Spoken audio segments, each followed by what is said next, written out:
လူတွေအမြဲတမ်းပြောတတ်ကြတဲ့စကားနောက်တရားပါတတ်တယ်ဆိုတာကတကယ်အမှန်ဖြစ်တယ်မိတ်ဆွေ။ဒါကြောင့်လဲဆိုတော့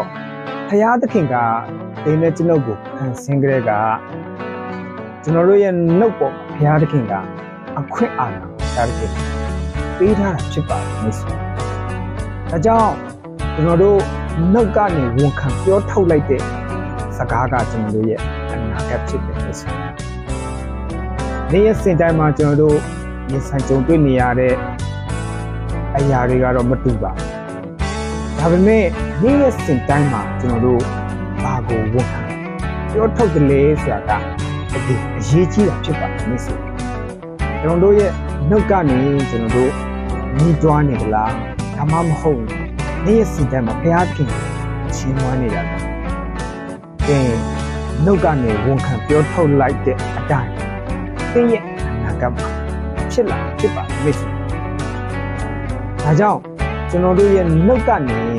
နေ့ရက်စဉ်တိုင်းမှာကျွန်တော်တို့မင်္ဂလာစကားကျွန်တော်တို့ဝန်ခံပြောထုတ်ဖို့ရတယ်အရန်အရေးကြီးတာဖြစ်ပါတယ်မိတ်ဆွေ။အမင်္ဂလာနဲ့ပတ်သက်တဲ့စကားကိုကျွန်တော်တို့ဝန်ခံပြောထုတ်လိုက်တဲ့အခါမှာကျွန်တော်တို့အမင်္ဂလာတွေနဲ့ပဲရင်ဆိုင်ကြုံတွေ့နေရမှာဖြစ်ပါတယ်။ဒါပေမဲ့ကျွန်တော်တို့မင်္ဂလာစကားကိုနေ့ရက်စဉ်တိုင်းဝန်ခံပြောထုတ်နေဆိုရင်နေ့ရက်စဉ်တိုင်းမှာကျွန်တော်တို့ရဲ့အသက်တာမှာမင်္ဂလာနဲ့ပြည့်စုံသောအနာဂတ်ကိုကျွန်တော်တို့ပိုင်ဆိုင်ရမှာဖြစ်ပါတယ်လို့ဆို။ You are blessed.